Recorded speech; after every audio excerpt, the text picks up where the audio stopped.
Many thanks, Olumide. And we have Valentine Obianyim. He's the middle age to former Governor Peter Obi. He joins us to look at the Anambra debt profile. Good morning and thanks for joining us. You listened to Mr. Nwokoye on this matter. He did say your principal didn't leave what he said. He left in office. Give us your perspective to this particular one, because we saw you on so many other platforms giving out comments and statements on this particular one. What exactly is this true state of account as at the time Governor Obi left office? Thank you very much. Let me start by saying that when this controversy broke, I got in touch with my boss, who is in Cambridge, undergoing leadership training. So I told him what happened, the press conference, the denial. For once, I saw him in a very bad mood. He said, Val, why? These people should have called me. If there is anything confusing about my handover note, these people should have called me to a round table, and I will explain that to them. Having said this, let me go straight to the question. The issue of handover note, 75 billion and all that, and the press conference, everything about the money Mr. Peter Obi left is documented. In this case, I prefer we deal with documentary evidence. It's not enough to call a press conference and say certain things. When Mr. Peter Obi handed over power, he organized what was called end of tenure report, and he invited everybody. He went to that forum with the President Governor, His Excellency, Chief Willie Obiano, and there were all the bank managers there, and he read his account, what he is handing over to his predecessor, and he never said 75 billion naira cash. Mr. Peter Obi said 75 billion naira cash and investment is clearly written, and he clarified it on so many fora. So I'm surprised when somebody is saying that he said he left 75 billion naira cash. It was 75 billion naira in cash and investment, and he broke it down. Talking about the cash, as at the time he left office, he invested 26.5 billion naira in 3 banks. He used to buy foreign denominated bonds: Access Bank, Diamond Bank, and Fidelity Bank. And then he said that the state had about 26 billion in local currency. But let me even use this opportunity to tell you that it's even more than that. Because, you know, in accounting, I'm not an accountant, but in accounting, you give room for certain things. The money he left is actually over 37 billion naira in liquid cash, and then 26.5 billion in foreign denominated bond. Others are high-yielding assets. Talking about the money, I have a publication here, which I will show you. Like I said, in matters like this, one has to be mindful of documentary evidence. If you look at this now, if you look at this is Fidelity account, Fidelity Bank. The money Anambra State has in Fidelity Bank as at March 17th, 2014. How much is that? Fidelity Bank only, Anambra State has 12 billion 846. That's at March when? March 17th, 2014. The day he handed over. So I have the... March? Yes. Handed over in March, huh? March 17th, Okay. yes. I have the bank, the account number, the account name, the bank, and the amount left. So if you want, I can leave it for you for verification. Then Diamond Bank, the same thing, account name. Oh, just I made a mistake. Fidelity Bank is 19 billion 354 naira. It's Diamond Bank that is 12 billion 846. That's what he left, and you can see it. Account name, account number, the money left. Then We must take into cognizance that these are not notes that people have written.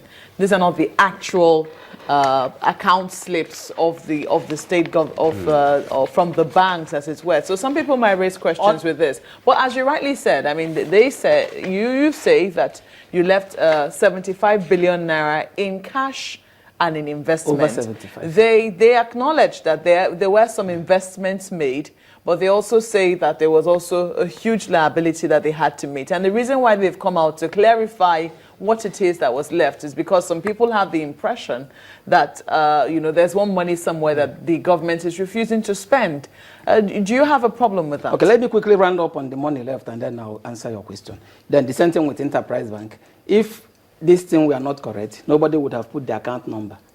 Any person can verify. And then talking about signed documents from the bank, let me give you an example. This is Diamond Bank, 17th March 2014, certified. I'm sorry to interrupt. Certified by Diamond Bank, signed. These accounts. I'm sorry to interrupt you, sir. The total amount of cash which you are trying to refer to, because you also talk about 75 billion naira. Over 75 billion naira. So how much, if you're very particular about the cash, because that's why you're reeling out this bank details for us, how much in total would you say that there was in cash left as at the time you handed over, the governor handed over power? 37 billion in cash. Local currency, and then 26.5 billion in foreign bonds. 37 billion naira in cash in local currency. Okay, so I'm saying that they dispute that figure. They say they met that was what it was in their handover note. 9 billion naira cash, 26.5 billion naira in euro investment bonds, in bonds, as it were. So which is about 35, if you were to look at it as to be near cash, there's about 35.5 billion naira in cash, as it were, or near cash, as it were. Do you have a problem with them clarifying to people who think that there is a huge stash of money somewhere, and asking for payment based on that belief? Do you have a problem with them clarifying what their stance is? Well, that's the reason why I said that my boss wasn't happy over the development. He felt that the whoever is in charge in Oka would have called him to come and clarify if there was any mistake as regard what he handed over to them. You think that is a slight on you, or the governor thinks that the former governor thinks that it is a slight on him, or does he want to deny this government the right to be able to clarify things as they feel? Well, we are all human. We know that every act has its principle. Mm-hmm. If there is a government in power, and if there is any question of dissension, the first thing you have to do, you have to exhaust all reasonable channels. You meet the man. If after the meeting and nothing is settled, you can now go public. It's as simple as that. But then let me. He asked a question. She asked a question. The liabilities, 86. They mentioned 86 billion. The contract. 185 billion. 185, and they said that Mr. Peter Obi paid about over 70 billion and left the rest for them. Let me ask you a simple question, please. Can somebody define what a debt is for us? If somebody comes to you and say that you're owing him or her, what does it mean? What do you think it means? Is it not for you've not paid him either for services rendered or for whatever he has done for you? Governor Peter Obi awarded contracts. In fact, let me tell you, before he became governor, or when he became governor, previous administrations owned billions in contract. He came on board. He paid all of them. Let me use an example with gratuity and pension. Anambra State was owing over 35 billion before Mr. Peter Obi became governor. He came and liquidated the debt. And then, today, he awarded contracts, and he paid mobilization, and he paid for all the certificates generated. In fact, but before he left office, he was not owing a single contractor. He was even the one who was asking the contractors to. So he had paid the contractors for jobs not yet delivered. What they are calling debt are contracts not delivered yet. But you're saying that the governor was not owing any... No, he was not owing any contractor. He paid for all certificates generated.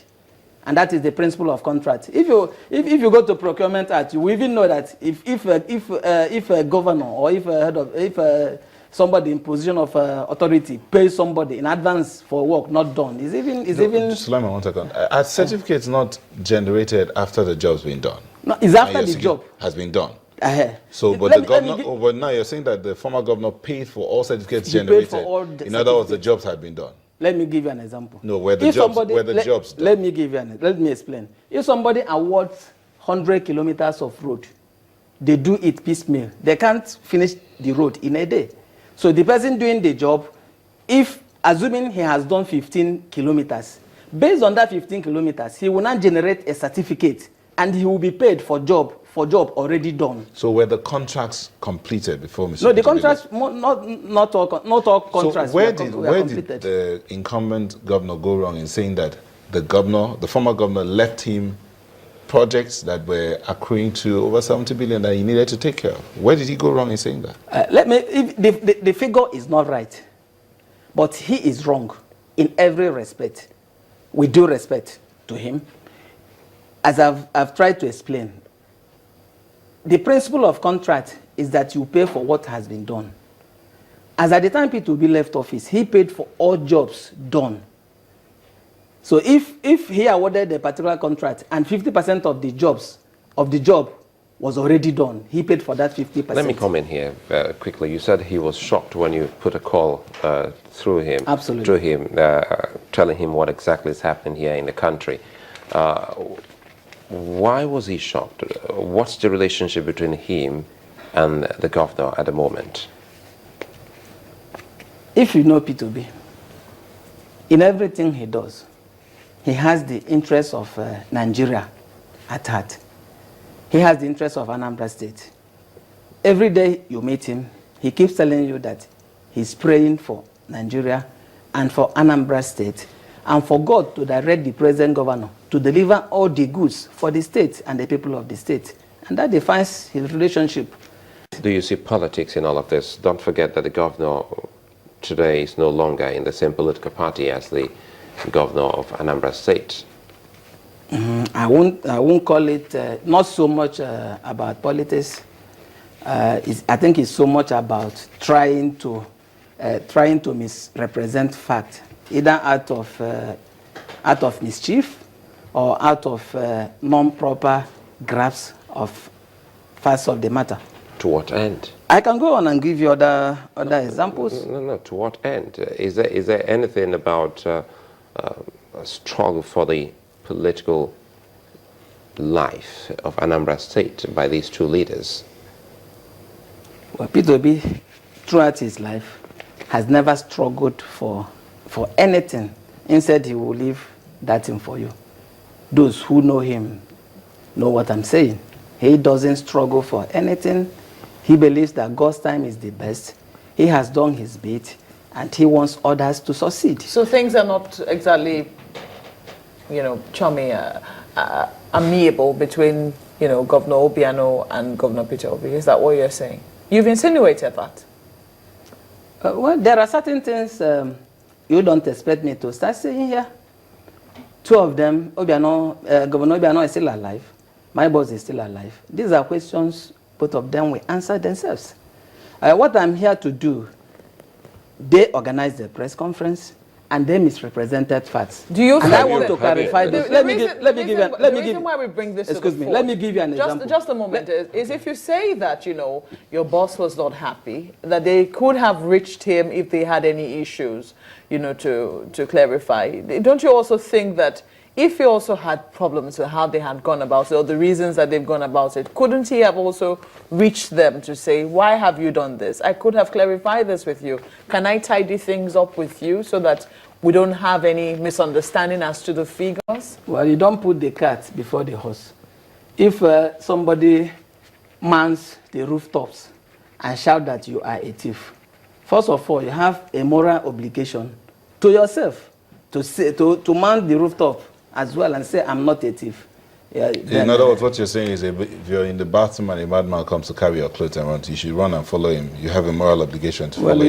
You can't put words into my mouth. I really want, because people in Anambra State would definitely be concerned getting to see this coming in from Anambra. And if you say this is not politics, and at the moment the governor is in, utter shock to see that this is coming from the governor of Anambra State, has your office, as the mediator to the former governor, written perhaps maybe a kind of reminder of what the books were, just in case there's any kind of anomaly or slip somewhere? Have you written the office of the governor? Like I told you, my boss is not in Nigeria, and I wouldn't know, sitting here, whether he has called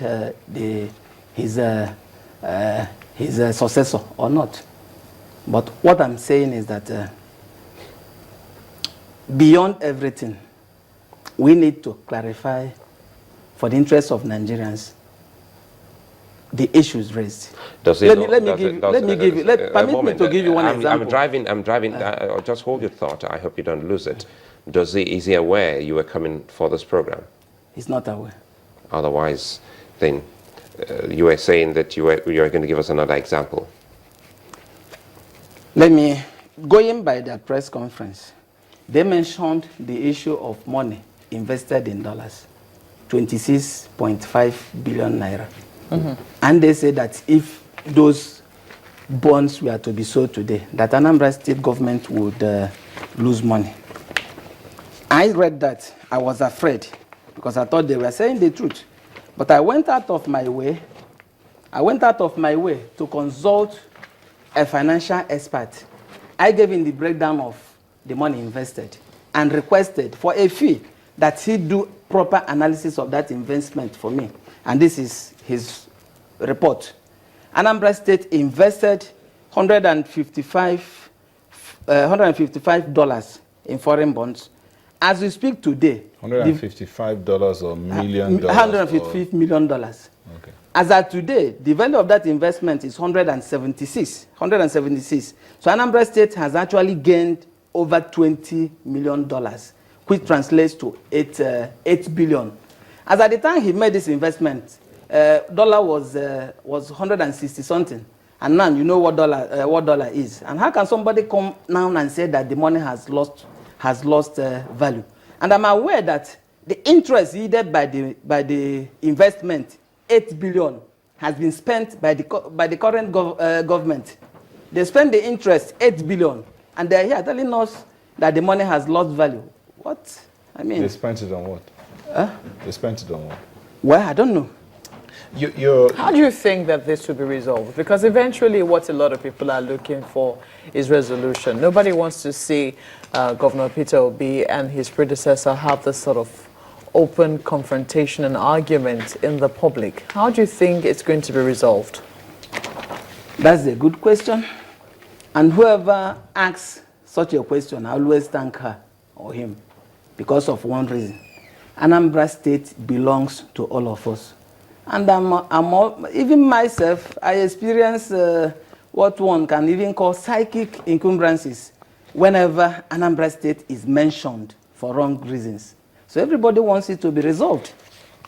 And I think the best way to resolve it is that if something like this arises, let the state government feel free to call. Peter Obi is accessible. Let them feel free to call Peter Obi. My brother, this is the issue. How do we resolve it? Behind closed door, the issue will be resolved without anybody knowing what even transpired. Is your principal still in any political party? He's in PDP. And you don't think this is about him leaving the All Progressives Grand Alliance to the PDP? This is another reason why Mr. Peter Obi has been verified by some people. And let me say it now. The actual reason why Mr. Peter Obi left APGA, the present governor and the former national chairman of APGA, at a meeting with important stakeholders in Anambra State, actually requested him to leave ABGA. They said it was ABGA's problem and that there was no way ABGA would progress if he remained in ABGA. And they requested that he should leave ABGA. And nobody will say where he's not wanted. So he left not of his own volition. He was compelled to leave. That's one of the reasons.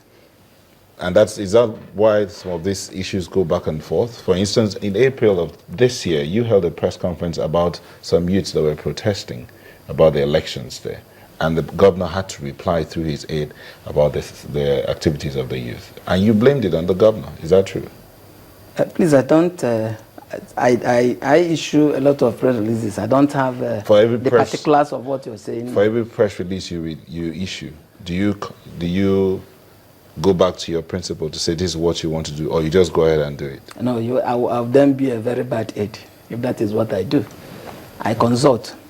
I'm not the only one working with him. Sometimes we sit down as a team and know how best possible to do it without causing public dissension. Very quickly, how do you think this is affecting the state? Well, I'm not in government. Mr. Peter Obi is not in Nigeria.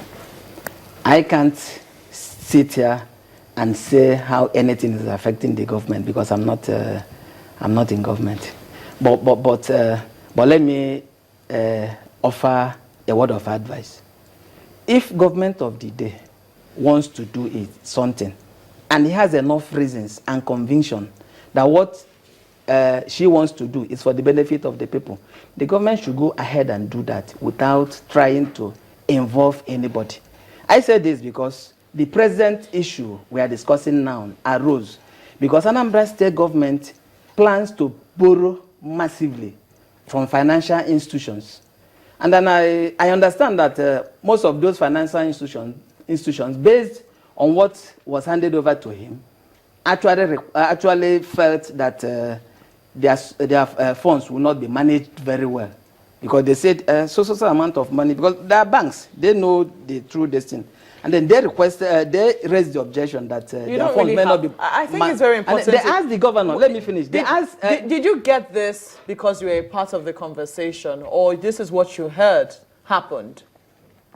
Because it's very important that when we are given this sort of information, it is true and it is correct. If you heard that Anambra State is about to borrow, and the gentleman who was here earlier said they're not about to borrow, that the federal government has provided certain funds which they also hope to seize access of, is it fair comment then? Is the money provided, are states compelled to take the money provided by government, or is it free? Is it not? Is the government not lending the money to them? Are you saying that Anambra State does not need it? Just a moment, Sulaiman. Are you saying Anambra State does not need it? No, what I'm saying, when during his inaugural address, Governor Willie Obiano said he was going to build an airport. He said he was going to build three refineries. I really don't want to go in. So he has enough reasons to borrow. If you ask me, he has enough reasons to borrow. He does not need to involve. I'm sorry, we really have to go because the point Mark will raise is trying to remind you that Mr. Nwokwe has said that the state is not about to borrow, and you say that's totally incorrect, that the state is about to borrow. And you say, do you have your facts to that? I have my facts. I'd like to thank you, Valentine Obianyem. He's the media aide to former Governor Peter Obi of Anambra State, speaking on the imbroglio concerning what's left and what's not left in terms of monies in Anambra State. We'll take a moment now, and we'll be taking a walk when we come back into another state to look at what's happening there. Stay with us.